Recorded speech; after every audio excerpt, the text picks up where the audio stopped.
Good morning दोस्तों। चलिए शुरू करते हैं कक्षा 10 क्लास का विषय विज्ञान अध्याय 1। अध्याय 1 का नाम है रासायनिक अभिक्रियाएं एवं समीकरण। इस चैप्टर में हम लोग पढ़ रहे थे रासायनिक अभिक्रियाओं के प्रकार। इसमें हम लोग पढ़े हैं 1 नंबर संयोजन अभिक्रिया के बारे में पढ़ चुके हैं। गुड मॉर्निंग दोस्तों। चलिए शुरू करते हैं कक्षा 10 क्लास का विषय विज्ञान अध्याय 1।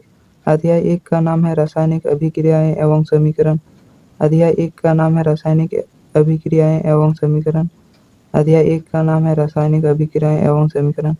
इस चैप्टर में हम लोग पढ़ रहे थे रासायनिक अभिक्रियाओं के प्रकार।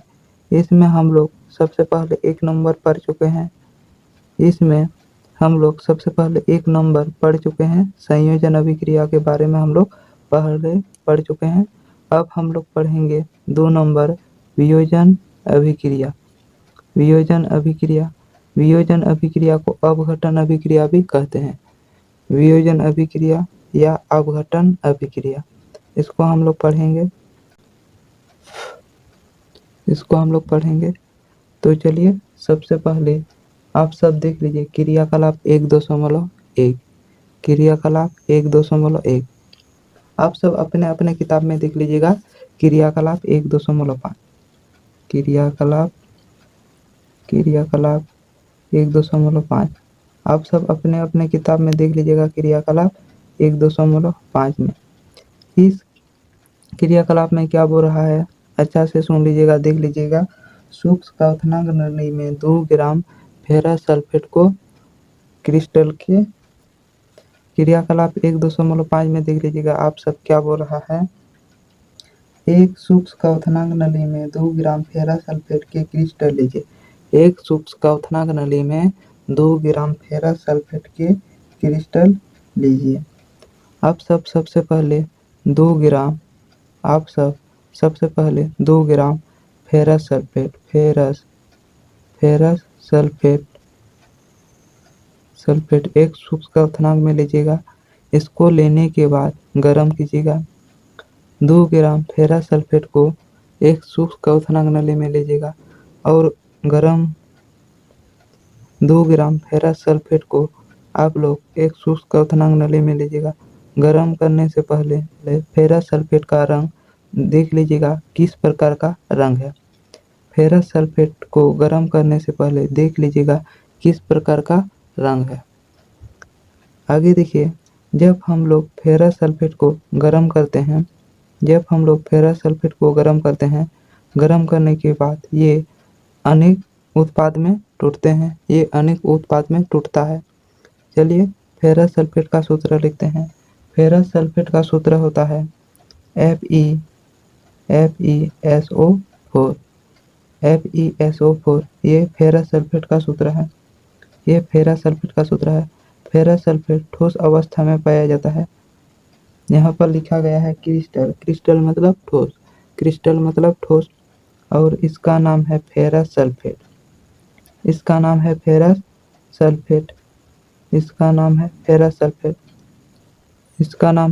Sulphate FeSO4। जब हम लोग इसको गर्म करते हैं, गर्म करने के बाद अनेक उत्पाद में टूटता है। सबसे पहले Fe2O3 में टूट जाता है, इसके बाद SO2 में टूट जाता है, इसके बाद SO3 में टूट जाता है। FeSO4 जब हम लोग गर्म करते हैं, गर्म को तापन भी कहते हैं। जब हम लोग फेरस सल्फेट गर्म करते हैं, गर्म करने के बाद Fe2O3 plus SO2 plus SO3 में टूट जाता है। देखिए Fe2O3 का नाम है फेरिक ऑक्साइड।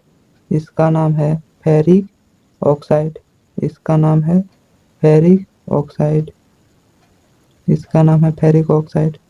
SO2 का नाम है सल्फर डाइऑक्साइड।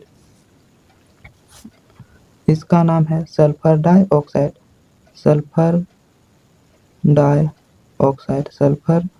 डाइऑक्साइड, इसका नाम है सल्फर डाइऑक्साइड।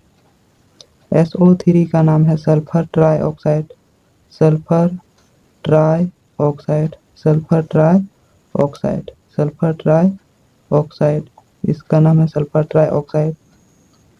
देखिए फेरिक ऑक्साइड ठोस अवस्था में पाया जाता है, फेरिक ऑक्साइड ठोस अवस्था में पाया जाता है और ठोस के लिए S लिखा जाता है।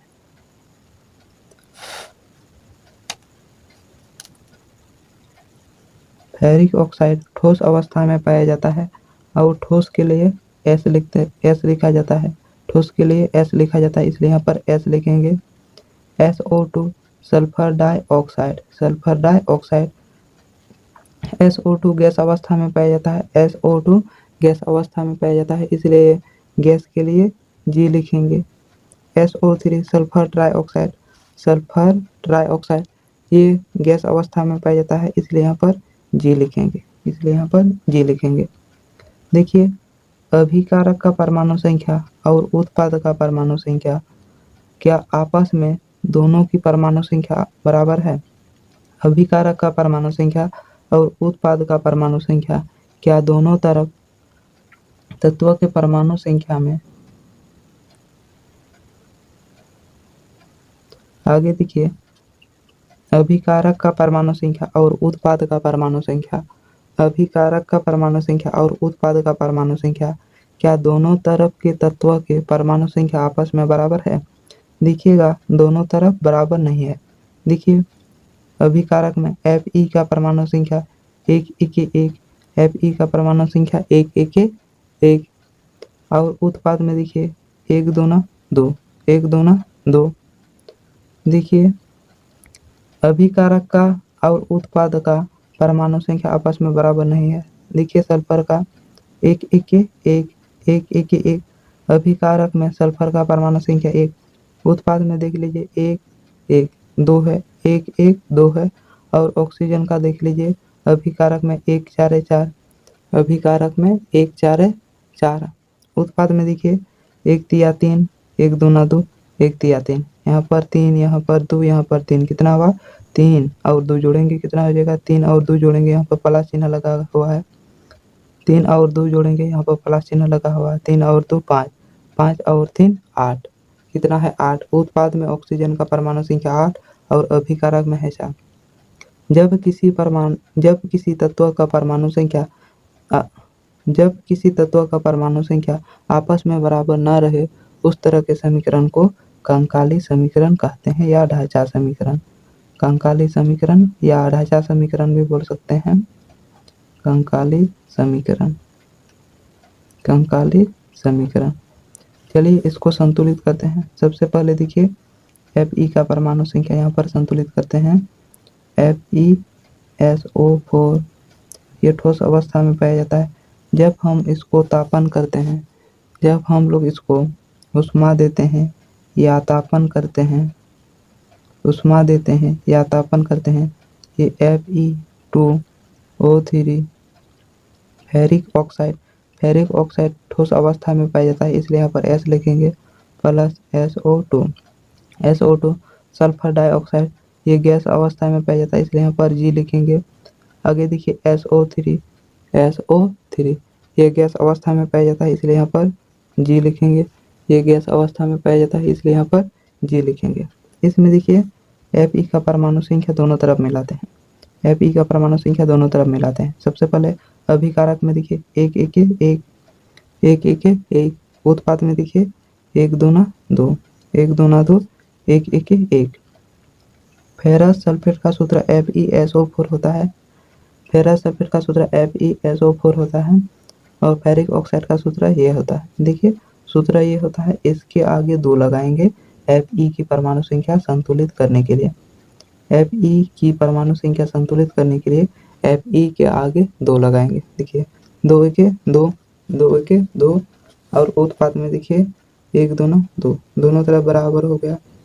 आगे देखिए सल्फर का परमाणु संख्या 2 1 2, 2 1 2, यहाँ पर देखिए 1 1 2, 1 1 2 जोड़ हो जाएगा, यहाँ पर प्लस चिन्ह लगा हुआ है, 1 1 2, दोनों तरफ बराबर है।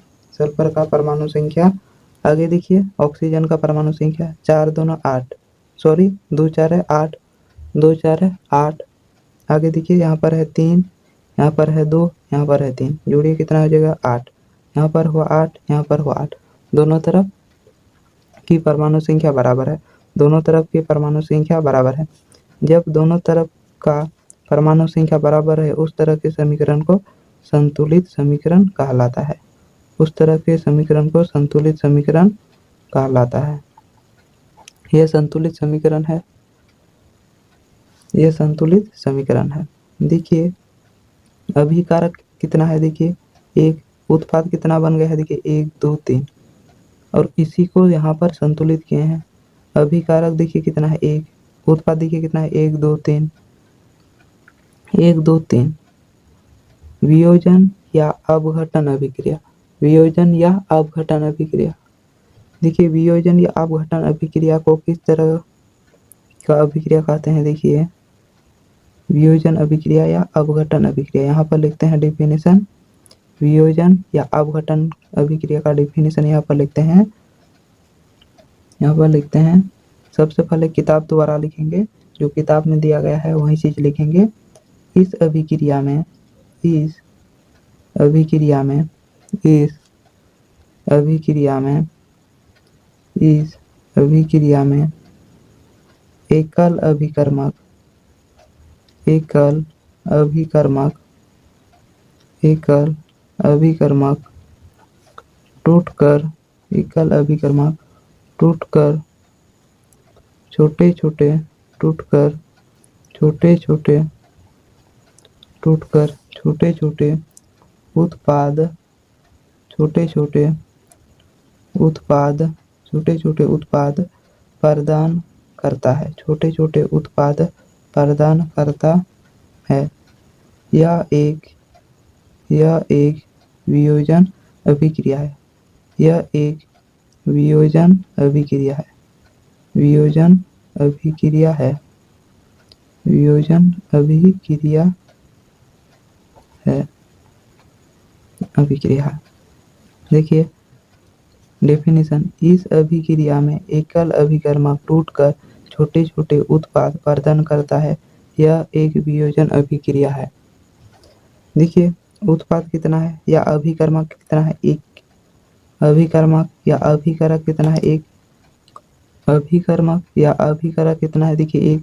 और उत्पाद कितना में टूट गया है, देखिए 1 2 3, 1 2 3, 3 में टूट गया है।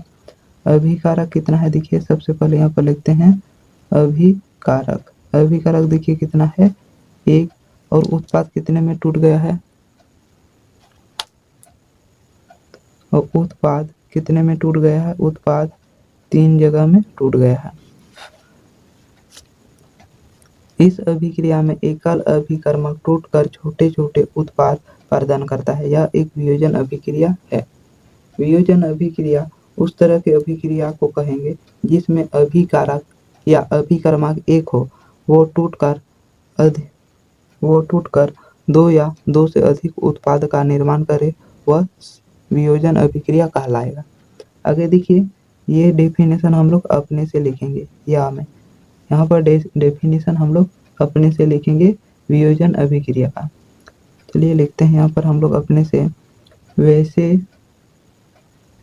वैसे रासायनिक अभिक्रिया, वैसे रासायनिक अभिक्रिया, वैसे रासायनिक अभिक्रिया, वैसे रासायनिक अभिक्रिया, वैसे रासायनिक अभिक्रिया जिसमें एकल अभिकर्मक, जिसमें एकल अभिकारक, यहाँ पर लिखेंगे एकल अभिकारक, एकल अभिकारक टूटकर, एकल अभिकारक टूटकर छोटे छोटे, छोटे छोटे, छोटे छोटे उत्पाद का, छोटे छोटे उत्पाद का निर्माण करे, छोटे छोटे उत्पाद का निर्माण करें। ऐसी रासायनिक अभिक्रिया को, ऐसी, यहाँ पर लिखेंगे ऐसे रासायनिक अभिक्रिया को, ऐसे रासायनिक अभिक्रिया को वियोजन, ऐसे रासायनिक अभिक्रिया को वियोजन या अपघटन अभिक्रिया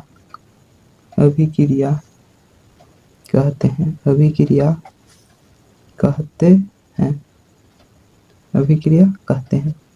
जब देखिए डेफिनेशन, वैसे रासायनिक अभिक्रिया जिसमें एक एकल अभिकारक, सॉरी यहाँ पर एकल हो जाएगा, जिसमें एकल अभिकारक टूटकर छोटे छोटे उत्पाद का निर्माण करे, ऐसे रासायनिक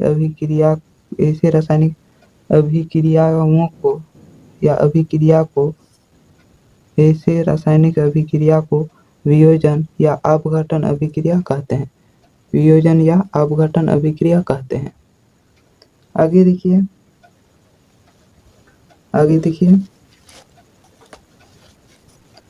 आगे देखिए, जब हम लोग फेरस सल्फेट को गर्म करते हैं, देखिए यहाँ पर लिखेंगे गर्म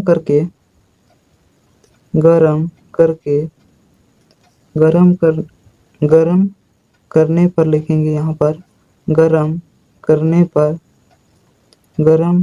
पर फेरस सल्फेट,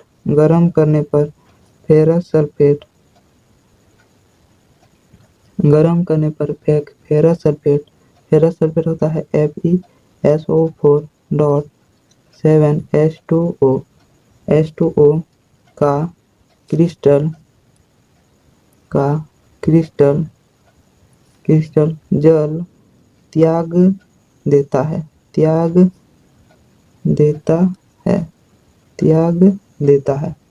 और क्रिस्टल का रंग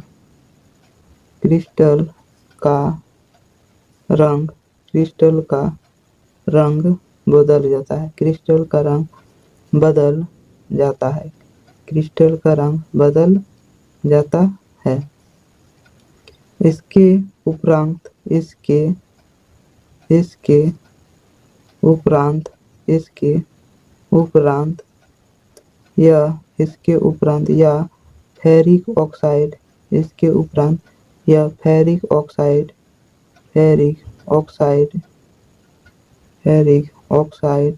यह फेरिक ऑक्साइड, इसका सूत्र होता है Fe2O3। इससे आगे देखिए फेरिक ऑक्साइड, कोमा, यहाँ से लिखेंगे, यहाँ पर लग जाएगा कोमा, सल्फर डाइऑक्साइड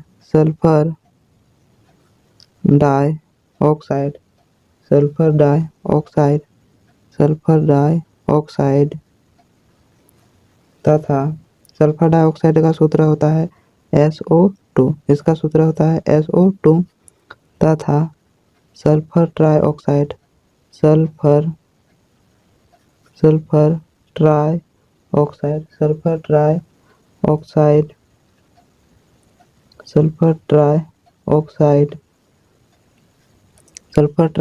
का सूत्र होता है SO3 में वियोजित हो जाता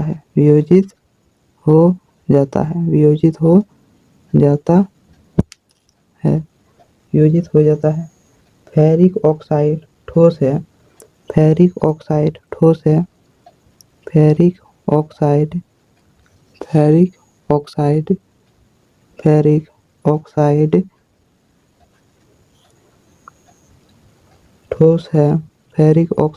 है,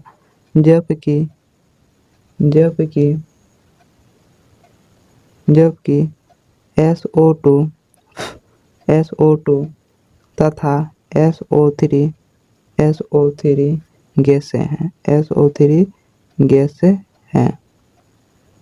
गैसें हैं। इसमें देखिए हम लोग क्या लिखे हैं, गरम करने पर फेरस सल्फेट का सूत्र होता है ये FeSO4 और डॉट में है 7H2O का क्रिस्टल जल त्याग देता है और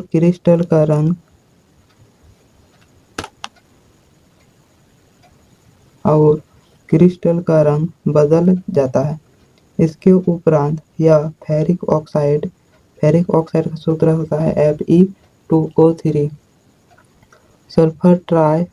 सल्फर डाइऑक्साइड इसका सूत्र होता है SO2 तथा सल्फर ट्राइऑक्साइड इसका सूत्र होता है SO3 में वियोजित हो जाता है। फेरिक ऑक्साइड ठोस है जबकि SO2 तथा SO3 गैसें हैं। देखिए, जब हम लोग फेरस सल्फेट को गर्म किए हैं, इसका रंग किस प्रकार हो गया। देखिए, फेरस सल्फेट जब हम लोग गर्म किए हैं, देखिए यहाँ पर जब हम लोग फेरस सल्फेट गर्म किए हैं, ये हरे रंग में परिवर्तित हो गया है। फेरस सल्फेट जब हम लोग गर्म किए हैं, ये हरे रंग में परिवर्तित हो गया है। यहाँ पर लिखेंगे हम लोग फेरस सल्फेट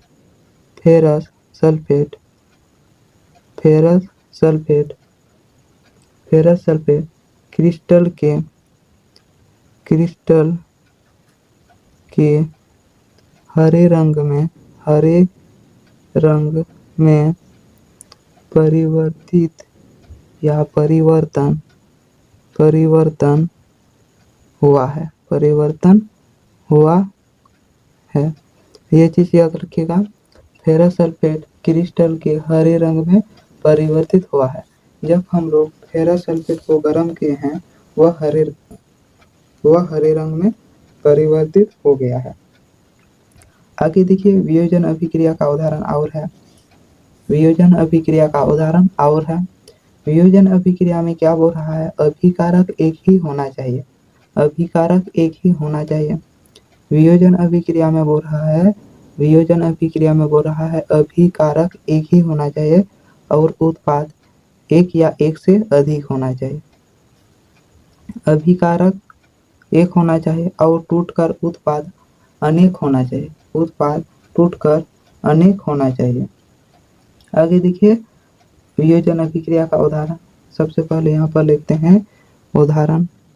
इसका उदाहरण बहुत सारा है। देखिए, उदाहरण है CaCO3। इसको हम लोग चूना पत्थर भी कहते हैं। CaCO3 calcium carbohydrate. इसका व्यापारिक नाम है, सबसे पहले इसका रासायनिक सूत्र नाम लिखते हैं। इसका रासायनिक सूत्र नाम है कैल्शियम कार्बोनेट।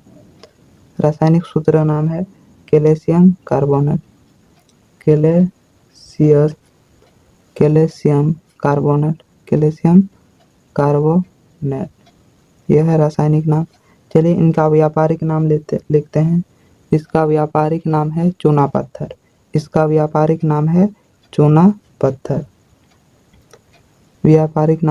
पत्थर और रासायनिक नाम है कैल्शियम कार्बोनेट। जब हम लोग इसको गर्म करते हैं, उष्मा देते हैं। उष्मा का चिन्ह इस तरह होता है, त्रिभुज जैसा। उष्मा का चिन्ह इस तरह होता है। इसका मतलब पदार्थ को गर्म कर रहे हैं। इस तरह त्रिभुज का चिन्ह जब भी रहेगा, इसका मतलब उष्मा का चिन्ह है। इसका मतलब पदार्थ को गर्म कर रहे हैं। देखिए, CaCO3 कैल्शियम कार्बोनेट ये ठोस अवस्था में पाया जाता है, इसलिए यहाँ पर S लिखेंगे। ठोस को अंग्रेजी में सोलिड कहते हैं, इसलिए यहाँ पर S लिखेंगे। जब हम लोग इसको गर्म करते हैं, ये CaO प्लस CO2 में टूट जाता है। जब हम लोग CaCO3 को गर्म करते हैं, ये CaO प्लस CO2 में टूट जाता है। देखिए, कैल्शियम ऑक्साइड ये ठोस अवस्था में पाया जाता है, CaO ये ठोस अवस्था में पाया जाता है और CO2 ये गैस अवस्था में पाया जाता है। चलिए इनका रासायनिक नाम लिखते हैं। इसका रासायनिक नाम है कैल्शियम ऑक्साइड। Calcium oxide. यहाँ पर लिखते हैं कैल्शियम ऑक्साइड, रासायनिक नाम है कैल्शियम ऑक्साइड। इनका व्यापारिक नाम है बुझा हुआ चूना। इसका व्यापारिक नाम है बुझा हुआ चूना, बुझा हुआ चूना, बुझा हुआ चूना। CO2 का नाम है कार्बन डाइऑक्साइड। इसका नाम है carbon dioxide, carbon dioxide, carbon dioxide, carbon dioxide, ये है नाम।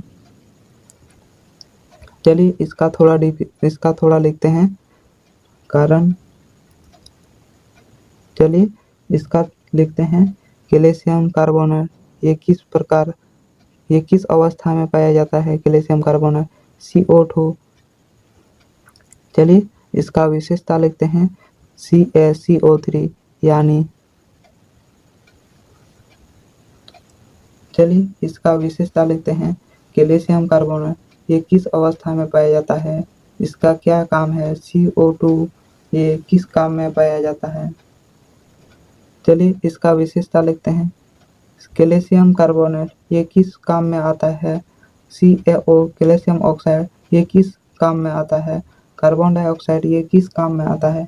चलिए यहाँ पर लिखते हैं ऊष्मा देने पर, यहाँ पर लिखेंगे किस काम में आता है, वही चीज लिखेंगे ऊष्मा देने पर, ऊष्मा देने पर, ऊष्मा देने पर कैल्शियम कार्बोनेट, ऊष्मा देने पर कैल्शियम कार्बोनेट, ऊष्मा देने पर कैल्शियम कार्बोनेट, कैल्शियम कार्बोनेट का calcium oxide, calcium oxide, calcium oxide, calcium oxide तथा कार्बन डाइऑक्साइड में वियोजित, तथा carbon dioxide, carbon dioxide, carbon dioxide में, कार्बन डाइऑक्साइड में वियोजित, कार्बन डाइऑक्साइड में वियोजित, कार्बन डाइऑक्साइड में वियोजित होना एक प्रमुख वियोजन अभिक्रिया है, वियोजन अभिक्रिया है, वियोजन अभिक्रिया है।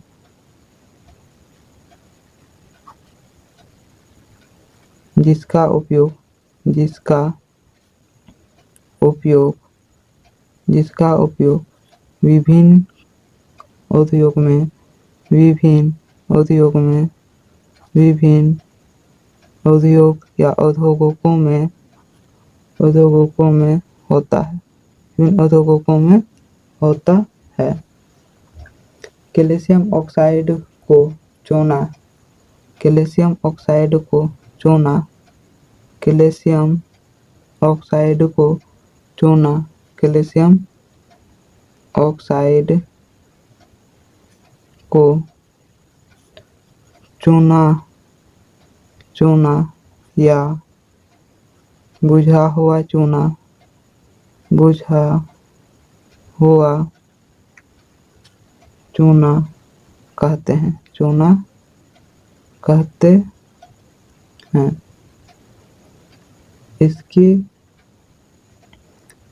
इसके अनेक उपयोग में, इसके अनेक उपयोग में, इसके अनेक उपयोगों में, उपयोगों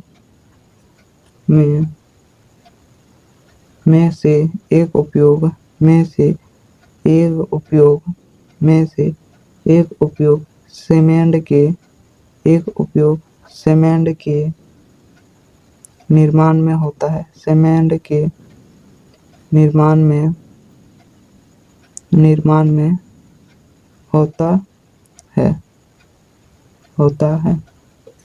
देखिए इसका क्या क्या विशेषता है यहाँ पर लिख दिए हैं। चलिए एक बार पढ़ते हैं।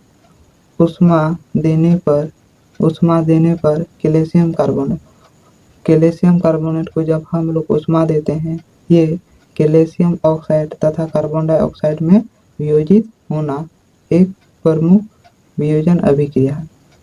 जब हम लोग कैल्शियम कार्बोनेट को ऊष्मा देते हैं, ये कैल्शियम ऑक्साइड तथा कार्बन डाइऑक्साइड में वियोजित होता है, जिसका उपयोग विभिन्न उद्योगों में होता है। कैल्शियम ऑक्साइड को चूना या बुझा हुआ चूना कहते हैं। इसके अनेक उपयोगों में से एक उपयोग सीमेंट के निर्माण में होता है।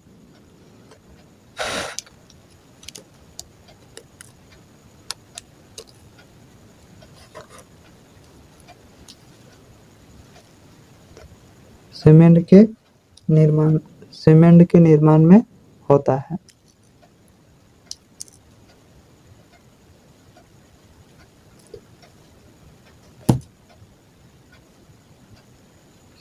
सीमेंट के निर्माण में होता है।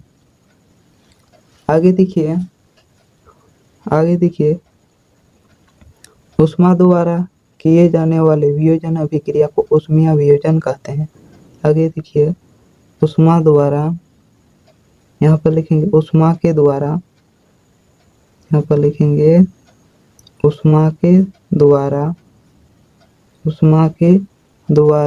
की गई वियोजन अभिक्रिया को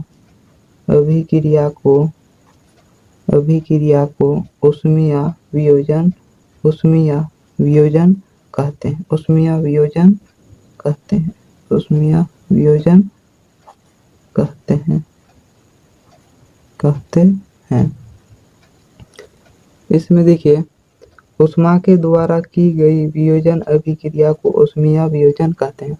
ऊष्मा द्वारा किया जाने वाला वियोजन को ऊष्मीय वियोजन कहते हैं।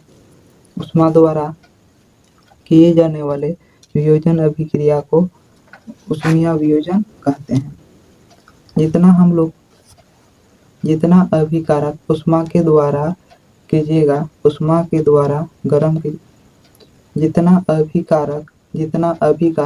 जितना भी अभिकर्मक ऊष्मा के द्वारा अलग कीजिएगा, उस तरह की अभिक्रिया को ऊष्मीय वियोजन कहलाएगा।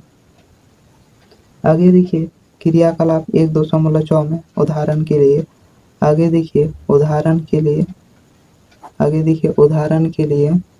क्रियाकलाप 1.6 क्रियाकलाप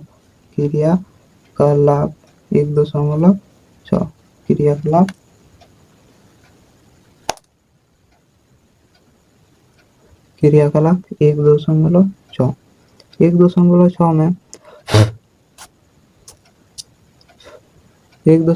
में आप सब पढ़ लीजिएगा क्या बोल रहा है, आप सब पढ़ लीजिएगा। थोड़ा सा देखिएगा, एक क्वथनांक नली में 2 ग्राम लेड नाइट्रेट, एक क्वथनांक नली में 2 ग्राम लेड नाइट्रेट, एक क्वथनांक नली में 2 ग्राम लेड नाइट्रेट का चून लीजिएगा। और क्रियाकलाप 1.5 में जिस तरह गर्म किए हैं, उसी तरह क्रियाकलाप 1.6 का भी लेड नाइट्रेट को गर्म करेंगे। क्रियाकलाप 1.6 2 ग्राम लेड नाइट्रेट को भी क्रियाकलाप 1.5 में जिस तरह गर्म किए थे, उसी तरह लेड नाइट्रेट को भी गर्म करेंगे। जब हम लोग इसको गर्म करेंगे, ये भी 2 या 2 से अधिक उत्पाद में टूट जाएगा। लेड नाइट्रेट का सूत्र होता है PbNO3, PbNO3 का होल्टोज ये होता है लेड नाइट्रेट। यहाँ पर लिख देते हैं लेड नाइट्रेट PbNO3 का होल्टोज, इसका नाम है लेड नाइट्रेट। जब हम लोग इसको गर्म करते हैं या तापन करते हैं, उष्मा लिखेंगे यहाँ पर, उष्मा या तापन करते हैं, उष्मा या तापन करते हैं, ये PbO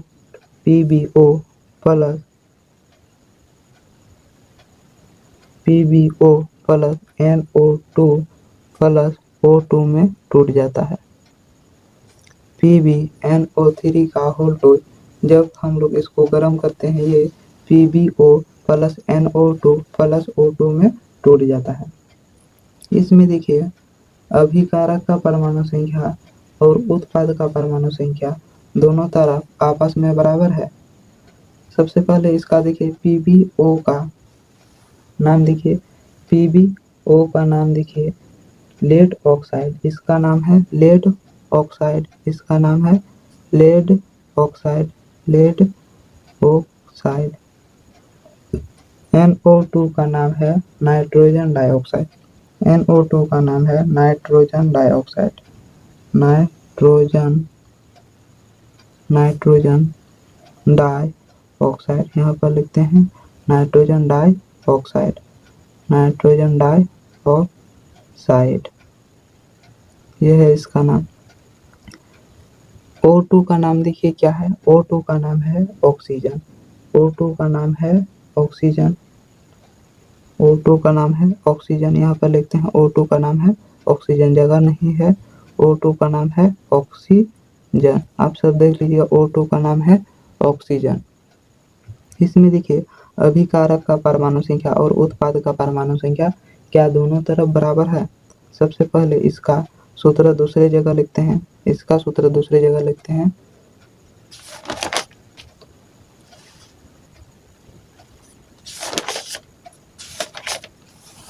इसका सूत्र यहाँ पर लिखते हैं,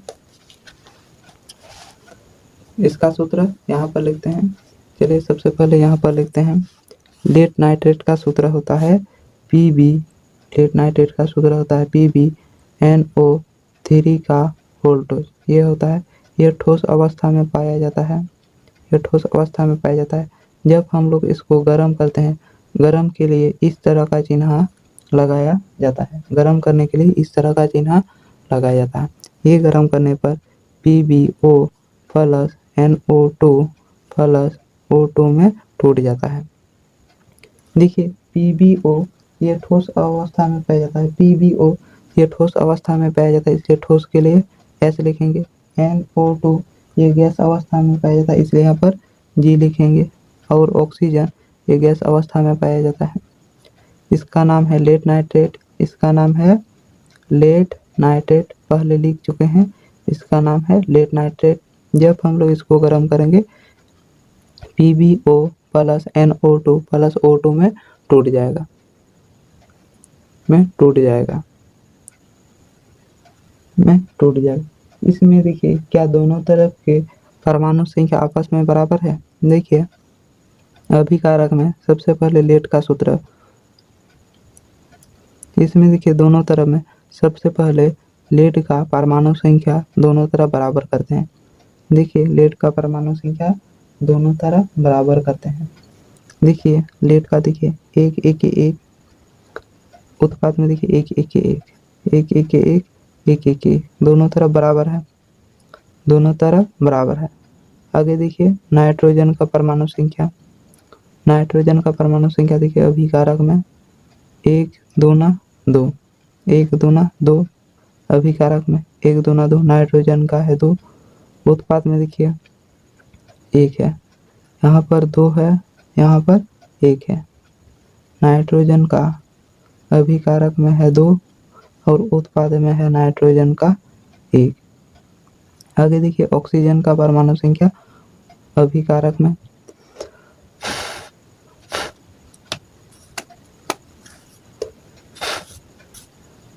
ऑक्सीजन का परमाणु संख्या देखिए अभिकारक में कितना है 3 2 6, 3 2 6 है। उत्पाद में देखिए अभिकारक में ऑक्सीजन का परमाणु संख्या 6, अभिकारक में ऑक्सीजन का परमाणु संख्या 6, उत्पाद में देखिए ऑक्सीजन का परमाणु संख्या देखिए यहाँ पर है 2, सॉरी यहाँ पर है 1 1 1 1, यहाँ पर है 1, यहाँ पर है 2, यहाँ पर है 2, 1 2 2 जोड़ेंगे कितना हो जाएगा 5, कितना हो जाएगा 5। देखिए यहाँ पर है 3 दूना 6 और यहाँ पर है 5, यहाँ पर है 6, यहाँ पर है 5, आपस में बराबर नहीं है। ऑक्सीजन का परमाणु संख्या आपस में बराबर नहीं है और नाइट्रोजन का परमाणु संख्या आपस में बराबर नहीं है। बराबर होने के लिए उत्पाद में नाइट्रोजन के साथ 2 गुना कर देंगे। दोनों तरफ बराबर करने के लिए उत्पाद में नाइट्रोजन के साथ 2 गुना कर देंगे। कितना हो जाएगा 2। देखिए कितना गुना किए हैं 2, कितना गुना किए हैं 2। मान लीजिए यहाँ पर 2 लिखेंगे, यहाँ पर 2 लिखेंगे, ऑक्सीजन का परमाणु संख्या कितना करके हो जाएगा।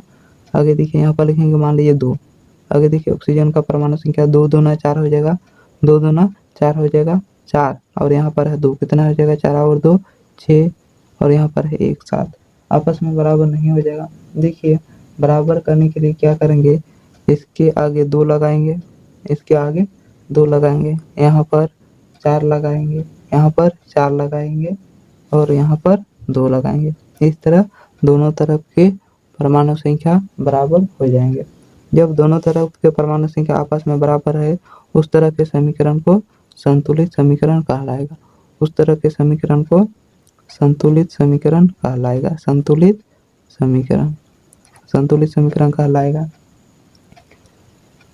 समीकरण कहलाएगा। आगे देखिए और उदाहरण है। ये सब ऊष्मीय वियोजन अभिक्रिया का उदाहरण है। आगे देखिए और उदाहरण है क्रियाकलाप 1.7 का। 1.7 का क्रियाकलाप 1.7 ये बहुत ही VVI है। क्रियाकलाप 1.7 ये बहुत ही VVI है। ये बहुत बार एग्जाम में पूछा गया है। हम लोग इसको अलग से पढ़ेंगे। हम लोग क्रियाकलाप 1.7 को अलग से वीडियो बना के पढ़ेंगे। आगे हम लोग देखेंगे क्रियाकलाप 1.8। क्रियाकलाप 1.8 में देखिए क्या बोल रहा है। चाइना डिश में 2 ग्राम सिल्वर क्लोराइड, 2 ग्राम सिल्वर क्लोराइड चाइना डिश में 2 ग्राम सिल्वर क्लोराइड लीजिए। इसका रंग क्या है? गर्म करने से पहले इसका रंग क्या है या क्या करेंगे। देखिए सिल्वर क्लोराइड का रंग किस प्रकार का रंग है देख लीजिएगा। इस चाइना डिश को थोड़ी देर के लिए सूर्य के प्रकाश में रखेंगे। चाइना डिश में थोड़ी देर के लिए सूर्य के प्रकाश में रखेंगे। इसके बाद देखेंगे सिल्वर क्लोराइड का रंग किस प्रकार का हो जाएगा। आगे देखिए सिल्वर क्लोराइड का सूत्र होता है AgCl2। सिल्वर क्लोराइड का सूत्र होता है AgCl2। सिल्वर क्लोराइड का सूत्र होता है सिल्वर क्लोराइड का सूत्र होता है AgCl। सिल्वर क्लोराइड का सूत्र होता है AgCl। ये ठोस अवस्था में पाया जाता है। इसलिए यहाँ पर S लिखेंगे। इसको हम लोग क्या करेंगे, सूर्य के प्रकाश में रखेंगे। सिल्वर क्लोराइड को सूर्य के प्रकाश में रखेंगे। जब हम लोग रखेंगे ये सिल्वर अलग हो जाएगा और क्लोरीन यहाँ से निकल जाएगा। आगे देखिए इसमें सिल्वर क्लोराइड को जब हम लोग सूर्य के प्रकाश में रखेंगे सिल्वर अलग हो जाएगा और क्लोराइड अलग हो जाएगा।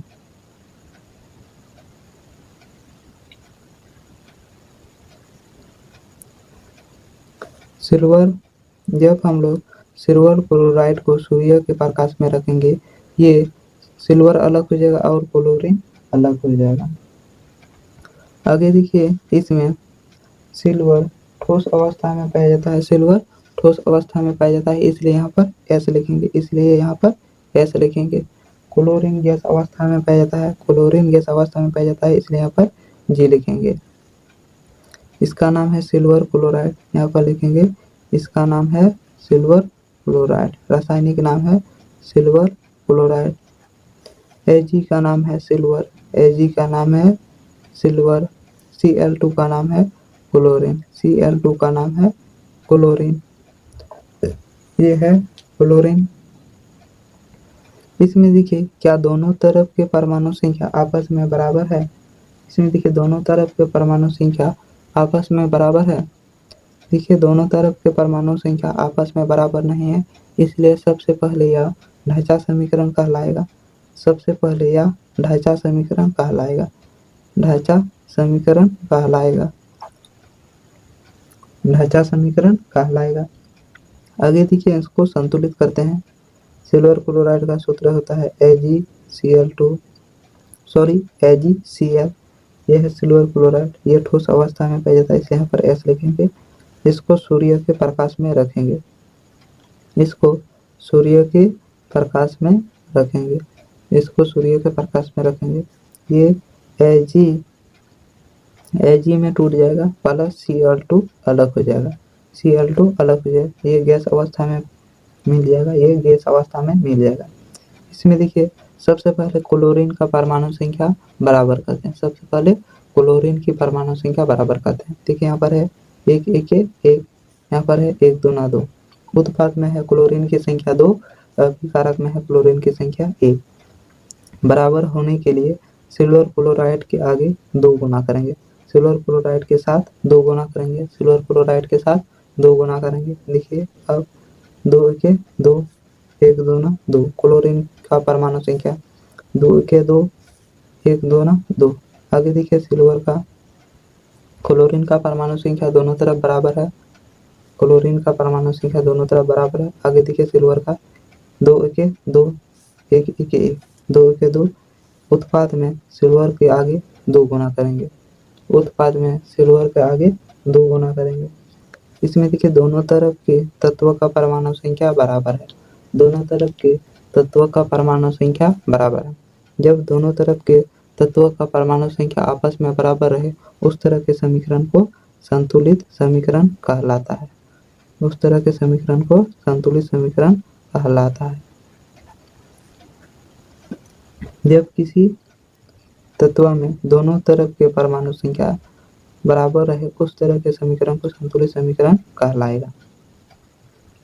आगे देखिए ये किस प्रकार का रंग में हो जाता है जब हम लोग सिल्वर क्लोराइड को सूर्य के प्रकाश में रखते हैं, ये किस प्रकार के रंग में हो जाता है। आगे देखिए यहाँ पर लिखेंगे सूर्य के प्रकाश में, हम लोग सूर्य के प्रकाश में रख रहे हैं सिल्वर क्लोराइड को, इसलिए यहाँ पर लिखेंगे सूर्य के प्रकाश में, सूर्य के प्रकाश में, सूर्य के प्रकाश में श्वेत रंग, श्वेत रंग, श्वेत रंग का silver chloride, silver chloride, silver chloride धूसर रंग, धूसर रंग का हो, रंग का हो, रंग का हो जाता है, रंग का हो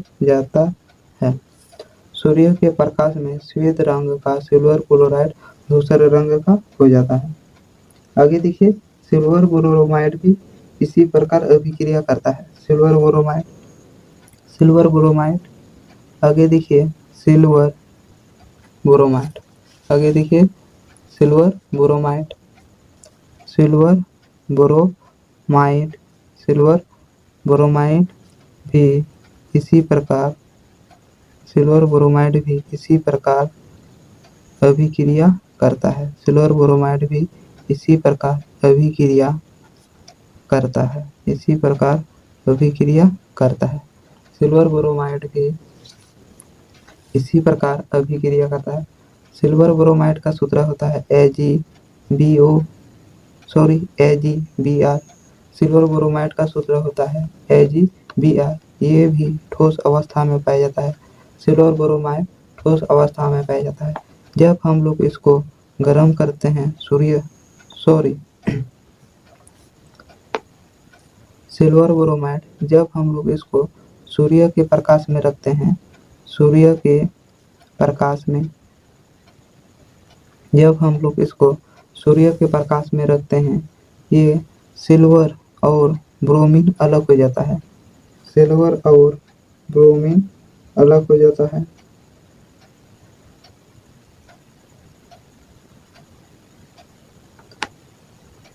जब हम लोग सिल्वर ब्रोमाइड को सूर्य के प्रकाश में रखते हैं, ये सिल्वर से Br अलग हो जाता है, Br अलग हो जाता है और यहाँ पर 2 लग जाएगा।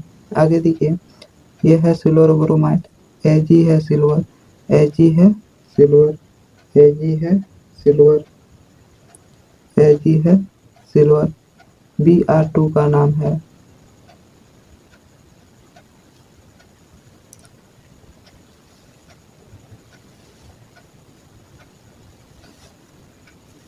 Br2 का नाम है ब्रोमाइड, सिल्वर ब्रोमाइड, यह है नाम। इसमें भी देखिए दोनों तरफ के तत्वों का परमाणु संख्या आपस में बराबर नहीं है, इसलिए यह ढांचा समीकरण कहलाएगा,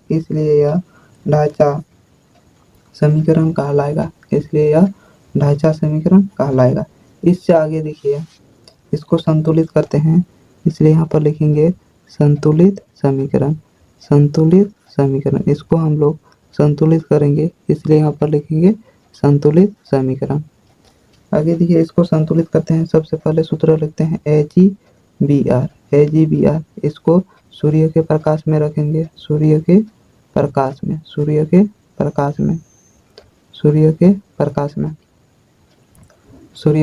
में रखेंगे, ये Ag प्लस Br2 में टूट जाएगा। देखिए सिल्वर ब्रोमाइड ये ठोस अवस्था में पाया जाता है, इसलिए यहाँ पर S लिखेंगे, सिल्वर भी ठोस अवस्था में पाया जाता है, इसलिए यहाँ पर S लिखेंगे। ब्रोमीन गैस अवस्था में पाया जाता है, ब्रोमीन यहाँ पर हो जाएगा ब्रोमीन हो जाएगा, यहाँ पर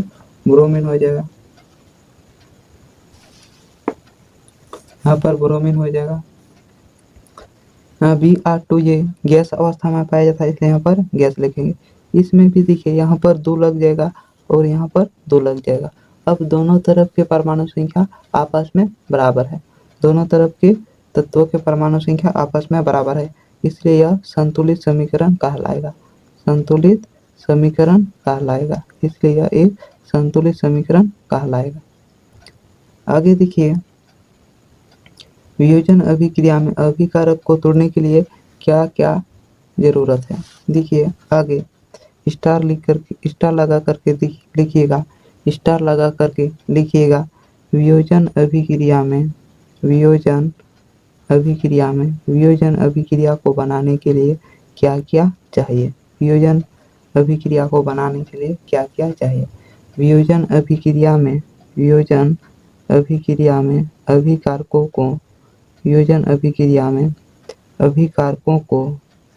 अभिकारकों को तोड़ने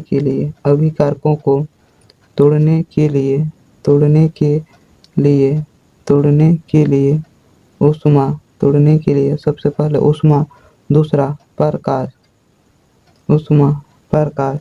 या विद्युत ऊर्जा की आवश्यकता होती है, विद्युत ऊर्जा की आवश्यकता होती है, विद्युत ऊर्जा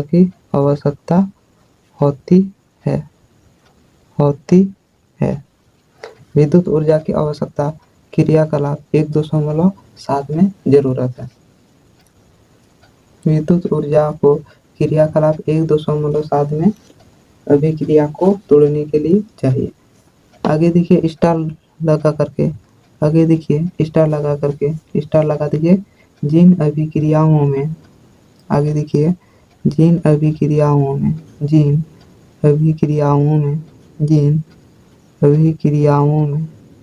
यहाँ पर गलत लिख दिए हैं, जिन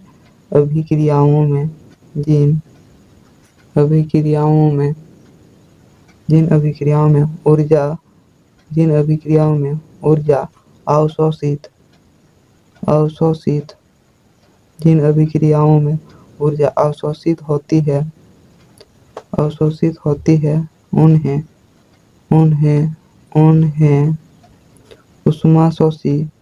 उन्हें ऊष्माशोषी अभिक्रिया कहते हैं। ऊष्माशोषी अभिक्रिया कहते हैं। इसको और दूसरा डेफिनेशन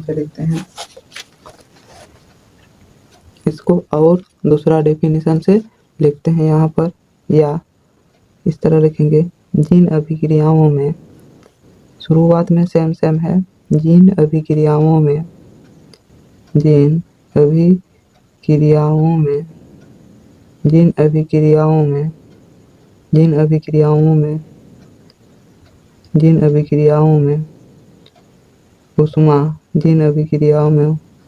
ऊष्मा की ह्रास होती है,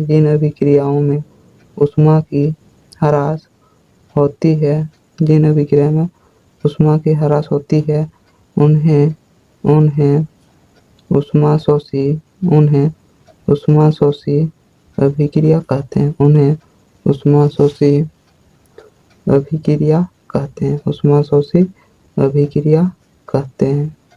ऊष्माशोषी अभिक्रिया कहते हैं।